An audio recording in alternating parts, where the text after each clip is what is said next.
So beta, let's move to the next chapter और I must say the previous chapter और ये जो chapter है इसमें एक तो ये बात ध्यान रखने वाली है कि there are only short questions और इसका जो है वो जाहिर है बहुत ज़्यादा ताल्लुक जो है वो आपके उस कॉन्सेप्ट से है जिसको हम कहते हैं फाइव किंगडम सिस्टम।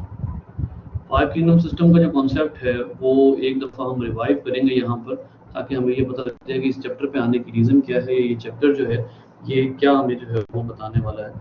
देखिए चैप्टर 10 में जो फाइव किंगडम सिस्टम है इस हवाले से एक दो हम जो है वो बात कर लेते हैं कि हमने डिफरेंट किंगडम्स की बात की थी जिनमें से एक किंगडम जो लास्ट हम पढ़ने लगे हैं वो है किंगडम एनिमेलिया और यहाँ पर अब हम जो है वो कुछ फीचर्स रिवाइज करेंगे। वो फीचर्स हम रिवाइज करेंगे जिन फीचर्स का ताल्लुक सिर्फ किंगडम एनिमेलिया से नहीं है बल्कि वो फीचर्स जो कि किंगडम एनिमेलिया को डिस्टिंग्विश करते हैं from the rest of the kingdoms. ठीक है, तो किंगडम एनिमेलिया में हमने सबसे पहला फीचर ये कहा था कि हमारा जो फाइव किंगडम सिस्टम है उसमें दो बेसिक हमारी जो जिसको आप कहते हैं कि basics of five kingdom system, उनमें एक था सेलुलर ऑर्गेनाइजेशन। तो जब हम सेलुलर ऑर्गेनाइजेशन के हवाले से बात करते हैं तो जो किंगडम एनिमेलिया है वो डेफिनेटली कौन से सेलुलर ऑर्गेनाइजेशन में आता है, वो आता है यूकैरियोट्स। ठीक है, एक तो हमने ये बात की थी। उसके बाद आ जाइए फाइव किंगडम सिस्टम की दूसरी जो बेसिक थी वो थी कि मोड ऑफ न्यूट्रिशन, कि जब एक दफा एक जो किंगडम होता है वो स्पेसिफाई हो जाता है कि उसकी सेलुलर ऑर्गेनाइजेशन क्या है, तो अगला जो क्लासिफिकेशन का क्राइटेरिया आता है वो क्राइटेरिया होता है मोड ऑफ न्यूट्रिशन, कि किसी भी ऑर्गेनिज्म का मोड ऑफ न्यूट्रिशन क्या है। तो किंगडम एनिमेलिया में जो मोड ऑफ न्यूट्रिशन है वो ये है कि these are heterotrophs and the meaning of heterotroph is those organism who can not make their own organic compounds. Organic compound या एनर्जी कंपाउंड्स जो हैं वो ऐसे ऑर्गेनिज्म जो अपने एनर्जी कंपाउंड्स खुद नहीं बना सकते, उनको हम हेटेरोट्रॉफ्स कहते हैं। सो ये जो है वो एनर्जी कंपाउंड्स है, लेकिन ये ऑर्गेनिज्म जो है ये हेटेरोट्रॉफ है, they can not even make their own energy compounds, they have to obtain the energy compounds from other organisms. So let's talk about कि हेटेरोट्रॉफ में भी आगे दो कैटेगरीज होती हैं। एक को हम कहते हैं एब्जॉर्प्टिव, वो ऑर्गेनिज्म, या चले इसकी दो कैटेगरीज पहले डिस्कस कर लेते हैं। दूसरे होते हैं इंजेस्टिव। ठीक है, अब ये दोनों टाइप्स हैं किसकी, हेटेरोट्रॉफिक ऑर्गेनिजम्स की। तो एब्जॉर्प्टिव और इंजेस्टिव में क्या फर्क है? वो organism who done their digestion outside the cell, जब ये आउटसाइड द बॉडी, आउटसाइड बल्कि more specifically outside the body, जब कोई भी ऑर्गेनिज्म सेल या बॉडी से बाहर जो है वो अपनी डाइजेशन कंप्लीट करके उसके बाद उसकी इनटेक करेगा, तो उसको हम कहेंगे एब्जॉर्प्टिव। ये दो जो चीजें हैं ये एब्जॉर्प्टिव का फीचर है। जबकि जब आप इंजेस्टिव में आते हैं तो इंजेस्टिव में ऑर्गेनिज्म हु फर्स्ट इनटेक, पहला उनका काम होता है इंजेस्शन या इनटेक करना। इनटेक या इंजेस्शन जो है वो एक ही बात है, और यहाँ पर अब आप देखिए कि इंजेस्शन का मतलब होता है ऑलमोस्ट बल्क में फूड लेना। ठीक है, ऑलमोस्ट इसका मतलब यही होता है कि इसको हम बल्क में फूड लेते हैं। और दूसरा इंजेस्टिव का जो होता है फीचर, वो क्या होता है इनटेक के बाद, वो फीचर होता है डाइजेशन, यानी पहले नंबर पे जो है वो फूड को इनटेक करना, इंजेस्ट करना, और दूसरे नंबर पे डाइजेस्ट करना। अब यहाँ पर इसका मतलब ये है कि ये जो दो स्टेप्स हैं ये एब्जॉर्प्टिव और इंजेस्टिव, इन दोनों में स्वैप हो गए, यानी इन दोनों में शिफ्ट हो गए। पहले ने दूसरे की जगह ले ली, दूसरे ने पहले की जगह ले ली है। ये है डिफरेंस इंजेस्टिव और एब्जॉर्प्टिव में। तो बेटा ये काम, इंजेस्टिव वाला काम है, ये कौन करते हैं? ये काम करते हैं एनिमेलिया, किंगडम एनिमेलिया वाले जो ऑर्गेनिजम्स होते हैं वो ये काम करते हैं। सो ये जो सिचुएशन है इसमें आपको पता लगता है कि ऐसे ऑर्गेनिज्म जो इंजेस्टिव मोड ऑफ न्यूट्रिशन, यानी अब आप यहाँ पर स्ट्रेट फॉरवर्ड बात कर सकते हैं कि वो तमाम ऑर्गेनिज्म जो इंजेस्टिव मोड ऑफ न्यूट्रिशन जो है वो उनका वो कैरेक्टर होता है, तो उसको हम कहते हैं कि ये ऑर्गेनिज्म किंगडम एनिमेलिया से ताल्लुक रखते हैं। ठीक है, सो यहाँ तक हमें जो है ये क्लियर हो गया कि बाकी तमाम किंगडम से ये कैसे जो है वो सेपरेट है। बेटा एक मिनट,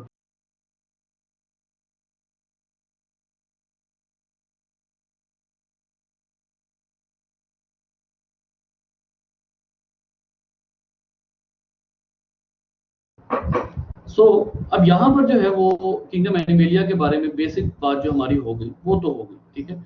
उसके बाद आगे आइए, नेक्स्ट बात करते हैं कि किंगडम एनिमेलिया।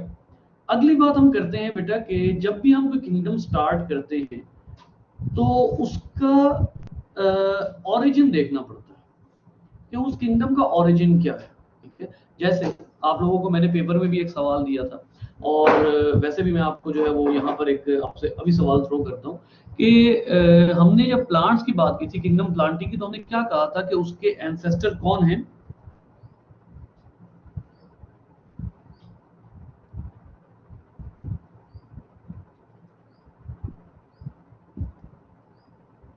जी बेटा, किंगडम प्लांटी के एंसेस्टर्स, किंगडम प्लांटी के एंसेस्टर्स हैं ग्रीन एल्गी, ठीक है। बिल्कुल इसी तरीके से जो किंगडम एनिमेलिया है उसके एंसेस्टर कौन है? उसके एंसेस्टर हैं जिनको आप कहते हैं, या उनका जो ओरिजिन है या उनके जो एंसेस्टर हैं वो प्रोटोजोआ है।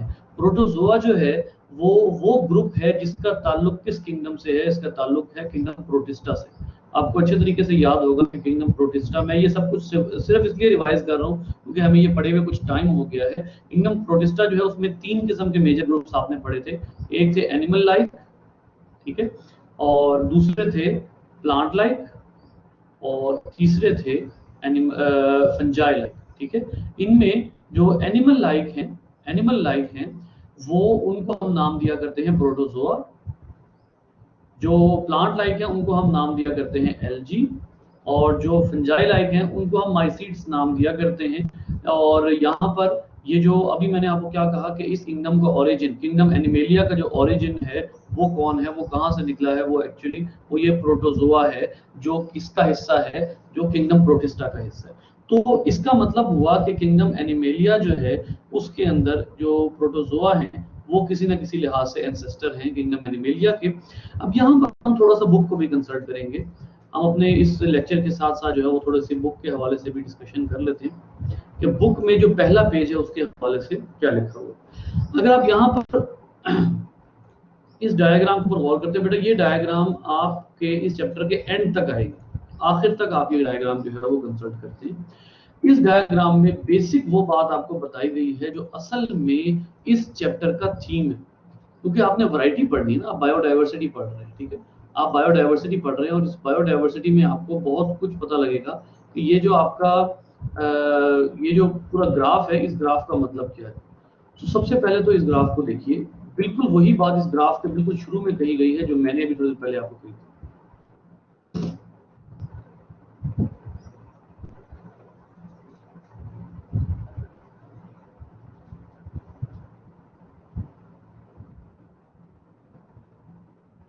देखिए, ये देखिए, ये कौन है? ये प्रोटोक्टिस्ट एंसेस्टर है। प्रोटोक्टिस्ट या प्रोटिस्ट एक ही बात है, ठीक है। तो ये एंसेस्टर्स प्रोटिस्ट एंसेस्टर्स हैं।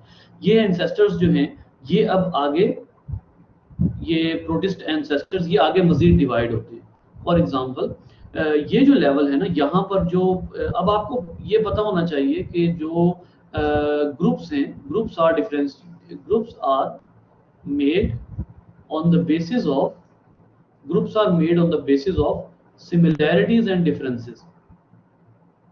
ग्रुप्स जो है वो सिमिलैरिटीज और डिफरेंसेस की बेस पर बनाए जाते हैं, ठीक है। तो यहाँ पर अगर आप गौर करते हैं तो ऑब्वियसली यहाँ ग्रुप्स बने हुए हैं ऑर्गेनिजम्स के, ठीक है। ये जो प्रोटोक्टिस्ट एंसेस्टर हैं या प्रोटिस्ट एंसेस्टर्स हैं, अब इनमें वो कोई एक ऐसी चीज है जिसकी वजह से यूमेटाजोआ और पैराजोआ, ये जो दो ग्रुप्स हैं ये एक दूसरे से सेपरेट हो रहे हैं। बेटा वो मैं आपको बताता हूँ कि वो बेस क्या है जिसकी वजह से जो है वो ये दोनों अलग हो रहे हैं। वो वजह है level of biological organisation. Level of biological organisation में आपने पढ़ा था कि ऑर्गेनिज्म सेपरेट हो जाते हैं। For example level of biological organisation में वो पहला लेवल कौन सा था जहां पे लाइफ ओरिजिनेट होती है? पहला लेवल जहां पर लाइफ ओरिजिनेट होती है वो है सेलुलर लेवल, ठीक है।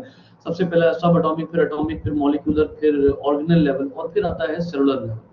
सेलुलर लेवल पे लाइफ ओरिजिनेट होती है। उसके बाद जो लाइफ ओरिजिनेट हो जाने के बाद नेक्स्ट जो लेवल होता है वो टिश्यू लेवल होता है। तो ये बात याद रखिए कि यहाँ पर यूमेटाजोआ जो हैं ये वो वाले ऑर्गेनिजम्स हैं जो, या पैराजोआ, इनका ताल्लुक असल में इनको कैसे सेपरेट किया गया है? इनको सेपरेट किया गया है कि इनमें से कुछ हैं जिनमें सिर्फ टिश्यूज होते हैं और ये हैं जिनमें ऑर्गन भी बन जाते हैं। यानी इसका क्या मतलब हुआ कि ये दोनों ऑर्गेनिज्म सिर्फ किस वजह से, ये जो दोनों ग्रुप्स हैं ये किस वजह से सेपरेट हुए हैं, because they have Parazoa and they have tissues and they have organs.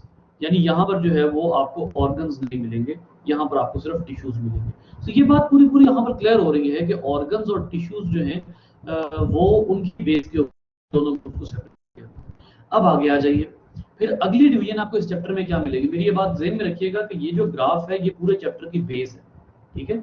ये ग्राफ पूरे चैप्टर की बेस है और इस ग्राफ में आपको बहुत कुछ ऐसा मिलेगा जो कि आपको आगे चैप्टर में हेल्प करेगा। फॉर एग्जांपल नेक्स्ट आगे आ जाता है ये जो डिवीजन है ना, ये जो डिवीजन हुई है यूमेटाजोआ के अंदर, ये है pattern of symmetry. Pattern of symmetry, अब ये पैटर्न ऑफ सिमेट्री क्या है? पैटर्न ऑफ सिमेट्री है कि इसको आप यूं कह लीजिए,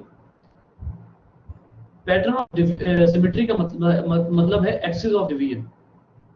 अब ये एक्सिस ऑफ डिवीजन क्या है? एक्सिस ऑफ डिवीजन ये है कि यूं कह लीजिए कि mirror angles of an organism. एक ऑर्गेनिज्म के मिरर एंगल्स कौन से होते हैं, ठीक है। अब इसको भी मजीद इलेबोरेट करते हैं, ठीक है। इसको मजीद इलेबोरेट करने में कोई एक ऑर्गेनिज्म, फॉर एग्जांपल हम किसी भी ऑर्गेनिज्म का सेक्शन करते हैं, सेक्शनिंग मतलब हम उस ऑर्गेनिज्म को कट करते हैं, ठीक है। ये एक ऑर्गेनिज्म है हमारे पास जिसका जो प्लेन है वो सर्कुलर प्लेन है, यानी कि वो ऑर्गेनिज्म सर्कुलर शेप है उसकी। अब उस ऑर्गेनिज्म की जो सिमेट्री है वो कुछ इस तरह से है कि आप इस ऑर्गेनिज्म को इस तरह कट करें या आप इस ऑर्गेनिज्म को इस तरह कट करें। हर लिहाज से अगर आप ऐसे कट करेंगे तो ये जो दो बनेंगी ये भी एक दूसरे की मिरर इमेजेस होंगे। एक्सिस ऑफ डिवीजन की बात की ना मैंने। अगर आप इस ऑर्गेनिज्म को इस एक्सिस पे डिवाइड करते हैं तो ये जो दो बनेंगी ये भी मिरर इमेजेस हैं। अगर आप इस ऑर्गेनिज्म को इस एक्सिस पर डिवाइड करते हैं, सेक्शनिंग करते हैं, तो ये जो दो बनेंगी, अब ये कौन से बनेंगी? ये वाली, ये और ये भी एक दूसरे की क्या है? मिरर इमेजेस है। ऐसा ऑर्गेनिज्म जिसको आप एक से ज्यादा एक्सिस से कट करें और उस जितने एक्सिस से कट करें हर दफा उसकी जो दोनों जो सेक्शंस हैं वो एक दूसरे के मिरर इमेजेस हों, ऐसे ऑर्गेनिज्म की सिमेट्री क्या कहलाती है बेटा? ऐसे ऑर्गेनिज्म की सिमेट्री कहलाती है रेडियल। रेडियल मतलब गोलाई में। यानी इसका मतलब ये हुआ कि ये जो ऑर्गेनिज्म है इसकी सिमेट्री इस तरह की गोलाई में है कि आप इसको जब सेंटर से आप जो है वो अप टू डाउन डिवाइड करते हैं तब भी इसकी सिमेट्री जो है वो मिरर आती है, और जब आप इसको लेफ्ट टू राइट डिवाइड करते हैं तब भी इसकी सिमेट्री मिरर आती है। इसका मतलब ये है कि ये ऑर्गेनिज्म जो है वो रेडियली सिमेट्रिकल है। ये देखिए ये लिखा हुआ है रेडिएटा। रेडिएटा की सिमेट्री क्या है? रेडियल है। तो यहां से हमें पता लगता है कि रेडियल किसको कहते हैं। अब आइए नेक्स्ट, जो बायलैटरिया है, ये क्या चीज है? ये है कि अगर एक ऑर्गेनिज्म है आपके पास और इस ऑर्गेनिज्म को आप जो है वो सिर्फ एक एक्सिस से मिरर इमेजेस में डिवाइड कर सकते हैं, ठीक है। आपके पास एक एक्सिस ये है और एक एक्सिस ये है। आप सिर्फ और सिर्फ इस एक्सिस से इसको मिरर इमेजेस में डिवाइड कर सकते हैं। यानी जब आप इस ऑर्गेनिज्म को कट करेंगे तो ये ऑर्गेनिज्म मिरर इमेज बनाएगा। ये जो मिरर इमेज बनाएगा ये बेसिकली एक ही एक्सिस है। इस एक्सिस से आप ऑर्गेनिज्म की मिरर इमेज नहीं बनाते। अगर आप इस एक्सिस से इस ऑर्गेनिज्म को कट करेंगे तो ये डिफरेंट है और ये डिफरेंट है, इसका मतलब है ये मिरर इमेज नहीं हो सकता। सो इसका सिर्फ क्या है? इसका सिर्फ सिंगल प्लेन है जिससे आप जो है वो इसको कट कर सकते हैं। और सिंगल प्लेन की वजह से आप इसको क्या कहते हैं? क्योंकि इसकी सिर्फ एक ही एंगल है जिससे ये दो मिरर इमेजेस में डिवाइड होता है, तो उसको आप क्या कहते हैं? Bilateral symmetry. इस ऐसी सिमेट्री को, ऐसी सिमेट्री, पहली सिमेट्री कौन सी थी? रेडियल। अब ये जो सिमेट्री है इस सिमेट्री को आप क्या कहते हैं? इस सिमेट्री को आप बायलैटरल सिमेट्री कहते हैं। Bilateral symmetry. तो ये हैं दो जो आगे डिवीजन आ गई। लेकिन अब मैं आपको जो है वो एक और बहुत इंपॉर्टेंट बात बताने वाला हूँ। ये वो बात है जो कि इस चैप्टर के लिए बताना जरूरी है। बेटा ये जो हमने भी डिवीजन की है ना, ये जो हमने भी डिवीजन की है कौन सी? Symmetrical division. जो पैटर्न ऑफ सिमेट्री है या जो सिमेट्रिकल डिवीजन है, इसके हवाले से एक बात आपने ज़हन में रखनी है। Symmetrical division is a non taxonomic factor. ये बड़ी ही इंपॉर्टेंट बात है। जो सिमेट्रिकल डिवीजन है ये नॉन टेक्सोनोमिक है। अब यहाँ पर मैं आपको टेक्सोनोमिक और नॉन टेक्सोनोमिक का वर्ड भी बता देता हूँ, अगरचे आपको बीइंग ए बायोलॉजी स्टूडेंट पता होगा। नॉन टेक्सोनोमिकल या टेक्सोनोमिकल का मतलब ये है कि जो प्रॉपर क्लासिफिकेशन है ना, जो हमारी प्रॉपर क्लासिफिकेशन है, kingdom, phylum, class, order, family, genus, species, जो प्रॉपर क्लासिफिकेशन है उसमें नहीं आती। प्रॉपर क्लासिफिकेशन में जो ये जो बाइलेट्रिया और रेडिएटा है ये नहीं शामिल होता, बल्कि ये, इसको आप क्या कहते हैं, ये एक ग्रेड है। ग्रेड बाइलेट्रिया, ग्रेड बाइलेट्रिया और ग्रेड रेडिएटा, ये जो दो ग्रेड्स हैं आपके पास, ये दोनों ग्रेड्स नॉन टेक्सोनोमिकल हैं। अब इसको ग्रेड क्यों कहते हैं?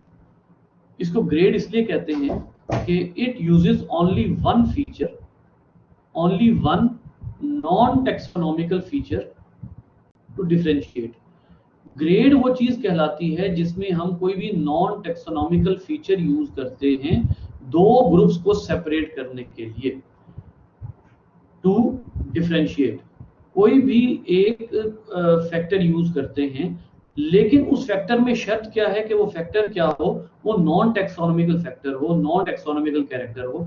जब भी कोई नॉन टेक्सोनोमिकल कैरेक्टर यूज होगा दो ग्रुप्स को सेपरेट करने के लिए, तो उसको आप ग्रेड का नाम देते हैं बेटा। उसको आप जो है वो किंगडम, फाइलम, क्लास, ऑर्डर का नाम नहीं देते, बल्कि उसको आप ग्रेड का नाम देते हैं। जैसे इवन प्लांट्स में, वो जो प्लांट्स में आपका, वैसे तो स्मार्ट सिलेबस में इंक्लूड नहीं है, लेकिन प्लांट्स में आपको याद होगा वो जो थे साइलोप्सिडा, टेरोप्सिडा, स्फिनोप्सिडा, जो आपकी बुक में ग्रेड्स लिखे हुए हैं, उन सब ग्रेड्स का भी यही मसला है। वो सारे ग्रेड्स जो हैं वो नॉन टेक्सोनोमिकल है, ये भी नॉन टेक्सोनोमिकल है, यानी इसमें भी जो है वो नहीं होता, मतलब ये जो है वो टेक्सोनोमी में, एक्चुअल क्लासिफिकेशन में शामिल नहीं है। ठीक है, तो ये है इस हवाले से। अब इसके बाद आगे मजीद आ जाता है एक और जो कैटेगरी है, वो आ जाती है, वो कैटेगरी जो है वो भी बड़ी इंपॉर्टेंट है समझने के लिहाज से। जैसे हमने ये है ना, ये रेडिएटर है, फिर उसके बाद आगे ग्रेड बाइलेट्रिया है। ये जो है इसको अभी आज के लेक्चर में नहीं हो सकेगा, लेकिन इस वक्त हम जो पढ़ रहे हैं वो ये वाले ऑर्गेनिज्म पढ़ रहे हैं, यहाँ तक इस कैटेगरी को हमने पढ़ना है। तो अभी इसको शुरू करते हैं। ये जरा सॉफ्टवेयर ओपन हो जाए, फिर वो इसको शुरू करते हैं। जी बेटा, यहाँ तक अगर आपको कोई सवाल है तो बताइए।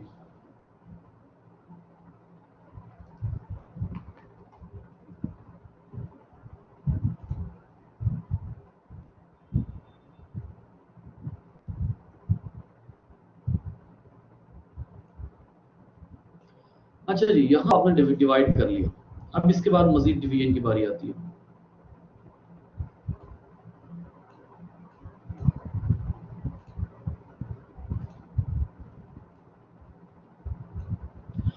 जी, अब इसके बाद जो आपका यहाँ पे जो डायग्राम है ना, उसको दोबारा देख लेते हैं। डायग्राम में आगे आते हैं सिलोमेट्स, सूडोसिलोमेट्स और एसिलोमेट्स। अब ये क्या चीजें हैं? देखिए, याद रखिए कि ये जो कैटेगरी है, यानी अब इसका मतलब ये हुआ कि जो ऑर्गेनिज्म बाइलेट्रिया में है, अब हम उनकी डिस्कशन कर रहे हैं। याद रखिए, जो रेडिएटा हैं उनमें सिलोम का कोई कॉन्सेप्ट नहीं है। ये देखिए, रेडिएटा के आगे सिलोम की कोई कैटेगरी नहीं आती, बाइलेट्रिया के आगे 3 कैटेगरीज आ रही है। तो इसका मतलब ये है कि जब आपने जैसे आपने जो है वो पैराजोआ और यूमेटाजोआ को सेपरेट किया, ठीक है, और यूमेटाजोआ में बाइलेट्रिया और रेडिएटा आ रहे हैं, पैराजोआ में होते ही नहीं है बाइलेट्रिया और radiata.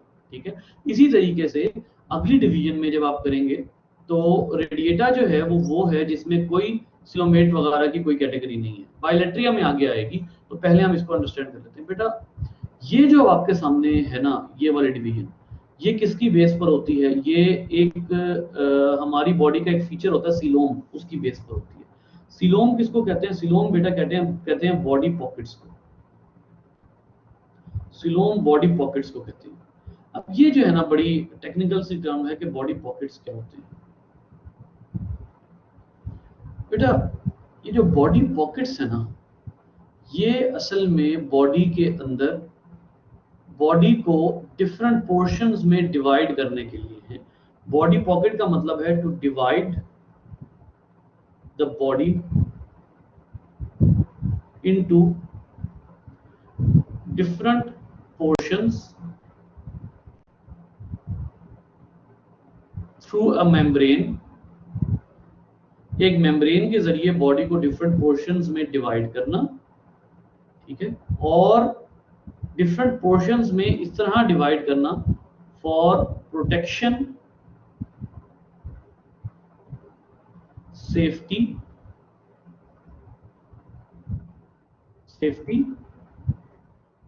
Functional and structural compartmentalisation. Body को इस तरह डिवाइड करना, इस तरह की पॉकेट्स में डिवाइड करना कि जो बॉडी है वो डिफरेंट कंपार्टमेंट्स में डिवाइड हो जाए, इसको कहते हैं सिलोमेट्स या सिलोमिक जो कैविटीज होती हैं। ये बॉडी में छोटे छोटे पॉकेट्स होते हैं। अभी मैं आपको एक मिसाल दूंगा जिससे आपको समझ आएगा कि ये जो सिलोम है ये हमारी बॉडी में कहाँ कहाँ पर होते हैं। बेटा अगर आप बॉडी पॉकेट की बात करते हैं तो अभी थोड़े दिन पहले हमने एक लेक्चर पढ़ा था जिसमें हमने कहा था कि जो पेरिकार्डियल वो होता है पेरिकार्डियल फ्लूइड, एक होती है पेरिकार्डियम, हार्ट के इर्द गिर्द एक मेम्ब्रेन होती है पेरिकार्डियल मेम्ब्रेन।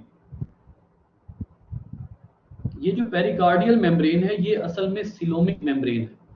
ये हार्ट के इर्द गिर्द एक चेंबर बना रही है और उस चेंबर को आप क्या नाम दे रहे हैं, उस चेंबर को आप नाम दे रहे हैं पेरिकार्डियम। उस चेंबर को आप पेरिकार्डियम का नाम दे रहे हैं। इसी तरीके से एक और आपने बॉडी पॉकेट पढ़ी थी प्लूरल मेम्ब्रेन 13th चैप्टर में। प्लूरल मेम्ब्रेन, ये प्लूरल मेम्ब्रेन क्या है बेटा? ये प्लूरल मेम्ब्रेन जो है ये असल में ये भी सिलोमिक पॉकेट है, ये भी पॉकेट है और ये हमारी बॉडी को डिवाइड कर और इसके अंदर भी जाहिर है फ्लूइड होता है। तो याद रखिए जहां जहां सिलोमिक पॉकेट होगा वहां वहां फ्लूइड अंदर लाजमी मौजूद होगा। मेम्ब्रेन के इर्द गिर्द लंग्स के इर्द गिर्द एक मेम्ब्रेन होती है जो कि लंग्स को प्रोटेक्ट करके रखती है और उसके अंदर फ्लूइड जो होता है वो लंग्स को प्रोटेक्ट करता है। तो ये जितने पॉकेट्स हैं हमारी बॉडी के अंदर, हमारी बॉडी के अंदर जो गैस्ट्रिक पॉकेट है वो अलग है, गैस्ट्रिक पॉकेट, ठीक है। इसी तरीके से एक पॉकेट है जो किडनी के अराउंड है, किडनी कैप्सूल, वो भी मेम्ब्रेन है, किडनी कैप्सूल कहते हैं उसको। अब वो भी जो है वो पॉकेट है। तो हमारी बॉडी के अंदर डिफरेंट तरह के पॉकेट्स मौजूद हैं जो कि हमारी बॉडी के डिफरेंट ऑर्गन्स को प्रोटेक्ट कर रहे हैं और उन पॉकेट्स को आप क्या कहते हैं? वो पॉकेट्स सारे के सारे छोटी छोटी सिलोम्स कहलाते हैं, ठीक है। हमारी बॉडी के अंदर कुछ मेजर सिलोम्स हैं जिनकी अभी हमारी फिलहाल जिनके साथ बहस नहीं है, लेकिन बहरहाल ये जो छोटे छोटे पॉकेट्स हैं ये भी सिलोम्स ही कहलाते हैं। जी बेटा कोई सवाल है आपका?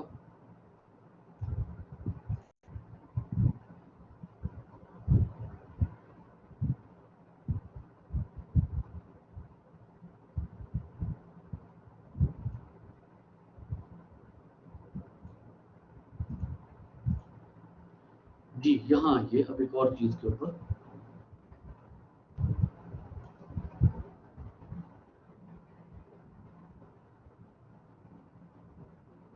डायग्राम लो देखिए।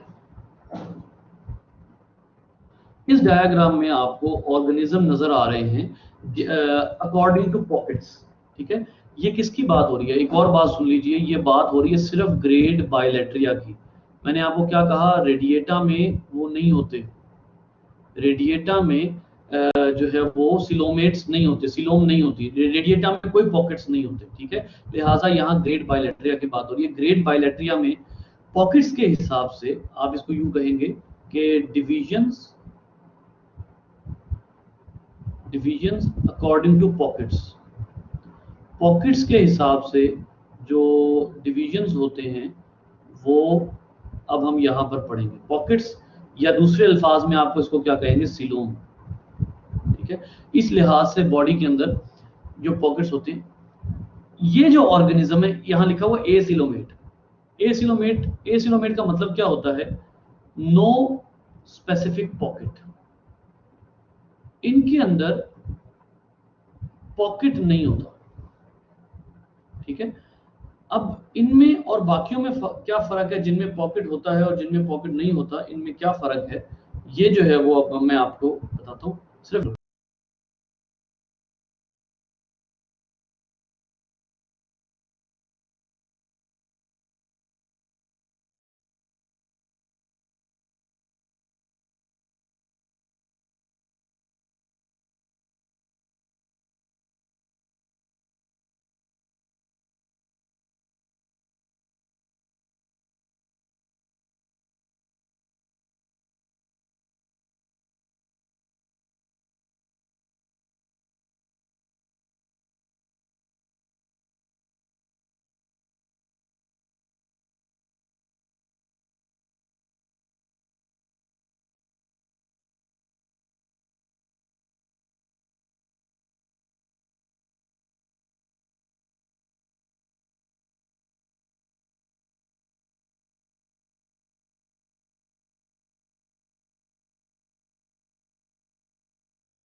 ले जी, इसके बाद जो है अब हम देखते हैं कि ये जो बेसिकली इनको पॉकेट वाली कैटेगरी में रखा ही क्यों गया अगर इनमें पॉकेट नहीं है? ये सवाल आपके जहनों में आ सकता है कि अगर इनमें पॉकेट कोई नहीं है तो फिर इनको पॉकेट्स वाली कैटेगरी के ऑर्गेनिजम्स में क्यों रखा गया? तो देखिए, याद रखिए कि इनको पॉकेट्स वाली कैटेगरी के ऑर्गेनिज्म में इसलिए रखा गया क्योंकि इनका ग्रेड बायलैटरिया है। ग्रेड बहरहाल बायलैटरिया है, पॉकेट है या नहीं है that is not a major concern, वो बाद की बात है। पहली बात यह है कि ये बायलैटरल ऑर्गेनिज्म है, यानी इनकी जो सिमेट्री है वो बायलैटरिया है, लिहाजा इनको हम जो है वो बायलैटरिया की कैटेगरी की वजह से इनको हम इसमें रखते हैं। ये देखिए, ये प्रॉपर बायलैटरल बन रहा है, ठीक है। उसके अलावा एक और चीज होती है जिसको हम कहते हैं बॉडी लेयर्स। बॉडी लेयर्स,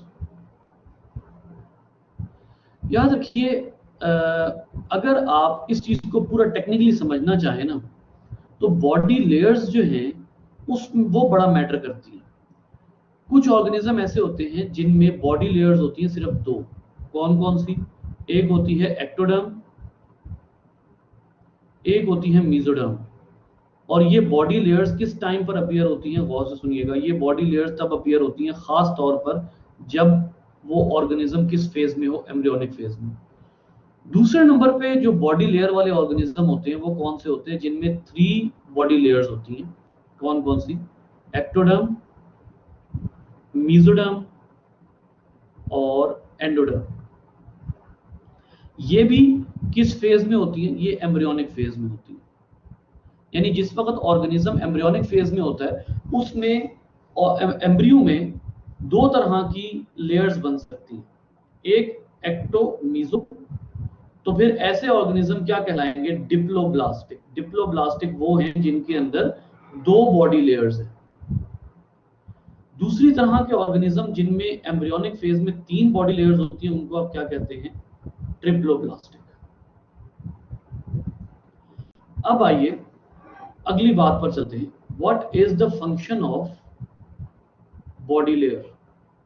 मैं सिलोम वाले टॉपिक से हट रहा हूं, मुझे पता है, लेकिन वो मैं जानबूझ के हट रहा हूं क्योंकि पहले ये बात समझें, उसके बाद आते हैं सिलोम पे वापस। बॉडी लेयर का फंक्शन क्या है? बॉडी लेयर्स का फंक्शन है फॉर्मेशन ऑफ ऑर्गन्स।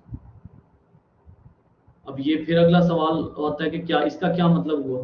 इसका मतलब ये है कि बेटा एक्टो डिफरेंट ऑर्गन बनाती है, जैसे एक्टोडर्म बनाती है स्किन, एक्टोडर्म बनाती है नर्वस सिस्टम, ठीक है। फिर आ जाती है एंडोडर्म, एंडोडर्म बनाती है हमारा डाइजेस्टिव सिस्टम। फिर आती है मीजोडर्म, मीजोडर्म बनाती है हमारी सिलोम, और मीजोडर्म बनाती है हमारी क्या कहते हैं उसको? रिप्रोडक्टिव सिस्टम बनाती है। रिप्रोडक्टिव सिस्टम जिसमें यूरिनरी सिस्टम किया जाता है, रिप्रोडक्टिव सिस्टम। अब आप गौर कर सकते हैं कि सिलोम सिर्फ किन में होगी? अब अगली बात, वापस आते हैं सिलोम में। बेटा सिलोम किससे बन रही है? मेसोडर्म से। इसका मतलब है हर वो ऑर्गेनिज्म जिसके पास मेसोडर्म होगी वो सीलोमिक कैटेगरी में आ सकता है। इसकी वजह से अब मेसोडर्म के मैंने आपको क्या बताया, मेसोडर्म के अपने अलग ऑर्गन्स हैं, एक्टोडर्म के अपने अलग ऑर्गन्स हैं और एंडोडर्म के अपने अलग ऑर्गन्स हैं। ये जो ऑर्गेनिज्म है ना, ये सबसे पहले जिनको एसिलोमेट कहा गया, इनके पास मेसोडर्मल ऑर्गन्स हैं, मेसोडर्मल ऑर्गन्स मौजूद हैं।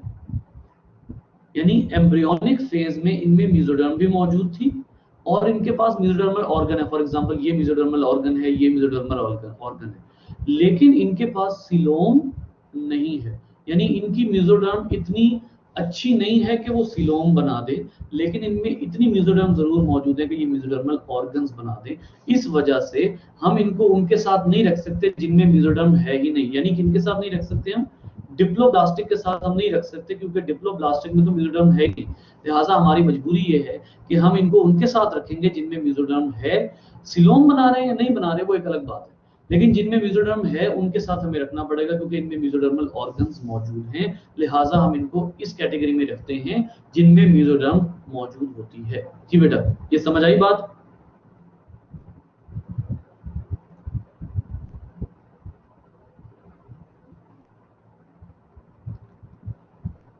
क्लियर हुई है बात? ओके जी, जरा आपको सर टर्म्स थोड़ी मुश्किल है, वैसे क्लियर है। सॉरी, टर्म्स थोड़ी मुश्किल है, वैसे क्लियर है। ओके ओके, बस ठीक है। टर्म्स इंशाल्लाह आप जब इसको रीड करेंगे तो आपको समझ आ जाएगी, वो कोई ऐसा इशू नहीं है। बट जो है वो these are actually the terms, ठीक है। तो अब आइए, इसका मतलब ये है कि अब अगर ये मेसोडर्मल ऑर्गन्स इसमें बन रहे हैं, सिलोम बने या ना बने, हमने इसको उनके साथ रखना है जिनके पास क्या है, मेसोडर्म है। और इस वक्त जो 3 तरह के ऑर्गेनिज्म के सेक्शन आपके सामने बने हुए हैं, इन सब में मेसोडर्म मौजूद है, ठीक है। लिहाजा ये एसिलोमेट है, बिकॉज मेसोडर्म इनमें है तो सही, लेकिन सिलोम नहीं बना रहे। मेसोडर्म एम्ब्रियोनिक लेयर है जिसका काम ही सिलोम बनाना है, लेकिन जिनमें नहीं बना रही उनको हम क्या कहेंगे, एसिलोमेट। दूसरी तरह के ऑर्गेनिज्म होते हैं सूडो। सूडो का क्या मतलब होता है? सूडो का मतलब होता है फॉल्स। फॉल्स, फॉल्स मतलब झूठी, ठीक है। इनका क्या होता है, इनमें सिलोम मौजूद है, सिलोम मौजूद है, सिलोम प्रेजेंट,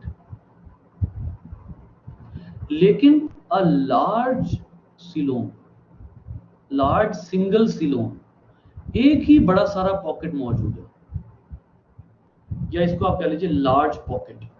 एक बड़ा सारा पॉकेट मौजूद है जो किस किस के दरमियान में है, एक्टोडर्म और एंडोडर्म। ये देखिए एंडोडर्म, ये गट है ना, और मैंने आपको क्या बताया, एंडोडर्म क्या बनाती है, गट यानी डाइजेस्टिव सिस्टम बनाती है, डाइजेस्टिव सिस्टम। तो एक्टो ये हो गई, एंडो ये हो गई, इनके दरमियान में ये जो लेयर आपको नजर आ रही है ब्राउन कलर की, अगर आप अपनी बुक में भी देखते हैं, ये ब्राउन कलर की जो लेयर नजर आ रही है, ये एक बड़ी सारी पॉकेट है। तो जब एक्टो और एंडो के दरमियान में एक ही पॉकेट हो, बॉडी छोटी छोटी पॉकेट्स में ना डिवाइड हो, जिस तरह मैंने आपको heart, lungs, digestive system, kidney, bladder, इसी तरीके से जो है वो लिवर, इनके पैंक्रियाज, छोटे छोटे पॉकेट्स नहीं है, बल्कि एक ही बड़ा सारा पॉकेट है जो किसके दरमियान में है, जो एक्टोडर्म यानी सबसे बाहर वाली लेयर एम्ब्रियो की, और एंडोडर्म सबसे अंदर वाली लेयर एम्ब्रियो की, उनके दरमियान में एक बड़ा सारा पॉकेट है। तो उसको आप क्या कह देते हैं, उसको आप कह देते हैं ये सूडोसिलोमेट है। यानी इनमें पॉकेट तो है, लेकिन बहरहाल उतना पॉकेट नहीं है जितना होना चाहिए इनमें। लेकिन बहरहाल फिर भी बेहतर है, क्योंकि उनसे तो बेहतर ही है ना जिनमें पॉकेट नहीं है बिल्कुल ही, इनमें बड़ा सारा पॉकेट है, ठीक है। अब आ जाइए नेक्स्ट, इनकी बॉडी आ जाती है जिसमें प्रॉपर पॉकेट्स हैं, प्रॉपर सिलोम्स हैं। गौर कीजिए, ये जो ब्राउन लेयर जिसको मैंने यहां पर मार्क किया था, ये जो ब्राउन लेयर है, इस ब्राउन लेयर की डिवीजन यहां देखें, ये पूरी ब्राउन लेयर इधर भी मौजूद है, ये देखिए ये यहां भी मौजूद है, फिर ऐसे भी है, और उसके बाद ये जो ब्राउन लेयर है ये ऑर्गन्स के गिर्द भी है, छोटे छोटे पॉकेट्स के गिर्द भी है, छोटे छोटे पॉकेट्स भी बनाए हुए। तो जब बॉडी में प्रॉपर सिलोम या प्रॉपर पॉकेट्स बन जाएंगे तो उस सूरत में आप इनको क्या कहेंगे, ऐसे ऑर्गेनिजम्स को आप कहेंगे सिलोमेट्स। ये ऑर्गेनिज्म जो है ये सिलोमेट्स कहलाते हैं, यानी इनको सिलोमेट्स भी कहते हैं और इनको यूसिलोमेट्स भी कहते हैं। यूसिलोमेट्स का क्या मतलब है कि ये वो ऑर्गेनिज्म हैं कि जिनके अंदर जो है वो प्रॉपर सिलोम मौजूद है। अब एक आखिरी बात यहाँ पर कर लेते हैं क्योंकि हमारा टाइम हो चुका है। एक आखिरी बात इस ग्राफ के हवाले से जरा एक दफा जो है वो डिस्कस करते हैं, क्योंकि ग्राफ हम मुस्तकिल डिस्कस कर रहे थे तो इसको दोबारा से एक जो है वो नजर मार लेते हैं। ये देखिए, जब आप इस ग्राफ की बात करते हैं तो यहाँ पर बायलेट्रिया और रेडिएटा, इसमें एक चीज और ऐड कर लीजिए, अपनी बुक ओपन करके ये लाजमी ऐड कर लीजिएगा। बायलेट्रिया में सिर्फ वो ऑर्गेनिज्म आएंगे बेटा जो कौन से हैं, ट्रिप्लोब्लास्टिक, यानी जिनमें एक्टो मीजो एंडो तीनों लेयर्स हैं। और रेडिएटा में सिर्फ वो ऑर्गेनिज्म आते हैं, आपके इस चैप्टर की हद तक सिर्फ बात कर रहा हूं, जो कौन से होते हैं, डिप्लोब्लास्टिक। यानी बायलेट्रिया और रेडिएटा, इनको एक और लिहाज से भी डिफरेंशिएट किया जा सकता है कि बायलेट्रिया वैसे तो हमने बॉडी सिमेट्री के हिसाब से सेपरेट किया हुआ है ना, लेकिन बायलेट्रिया और रेडिएटा को आप ट्रिप्लोब्लास्टिक और डिप्लोब्लास्टिक के हवाले से भी कह सकते हैं कि रेडियल जिनकी सिमेट्री है उनमें सिर्फ 2 लेयर्स हैं और जो जिनकी बायलेटरल सिमेट्री है उनमें तीनों लेयर्स हैं। ठीक है जी बेटा, कोई सवाल है तो बताइए।